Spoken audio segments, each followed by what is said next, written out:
namoonni leenjii qabsoo ummata Oromoodhaan qabne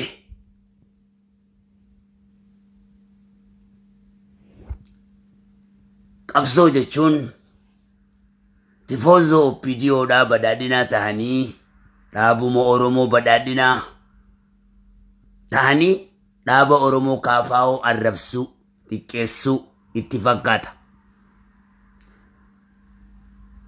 Tifoozoo dhaaba kaafaa'oo ta'anii dhaaba Oromoo qabsaa'ota Oromoo ABO fi WBO arrabsuudha itti fakkaata. Kiristaana tahanii muslima arrabsuu, muslima tahanii kiristaana arrabsuu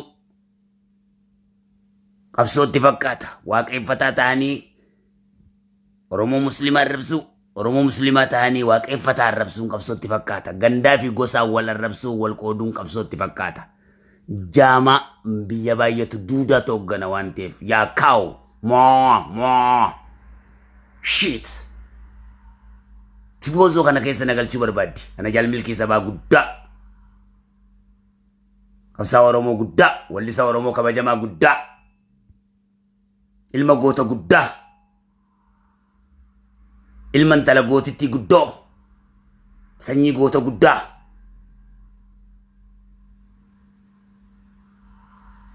Tifoozoo miti. Ilmaan Oromoo yeroo waliin fixus hin qabu. Abiyyi obboleessa kooti. Lammaa Magarsaa obboleessa kooti.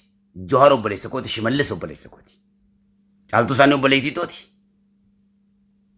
Kiristaanni obboleessa kooti. Musliimni obboleessa kooti. Waaqeffataan saba kooti.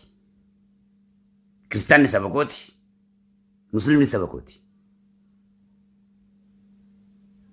ABO'n dhaaba kooti. Badhaadhinni dhaaba kooti. WBO'n kaayyoo kooti. Marroon obboleessa kooti. Tokkollee kan hin jibbee walitti hadheessuun qabu. Dhimmi koo dhimma uummata Oromooti. Dhimma uummata Oromoo heeraa fi seeraan bakka barbaachisaa ta'etti nan gaafadha. Jarri kun hundi anaaf obboleeyyan kooti qabsoo kiyyan hin fide. Isaan hacaaluutti dhabeedha kun. Isaan eebbisa addunyaatti dhabeedha. Yeroo ol dhabanitti diigumsa isaanii lallabu.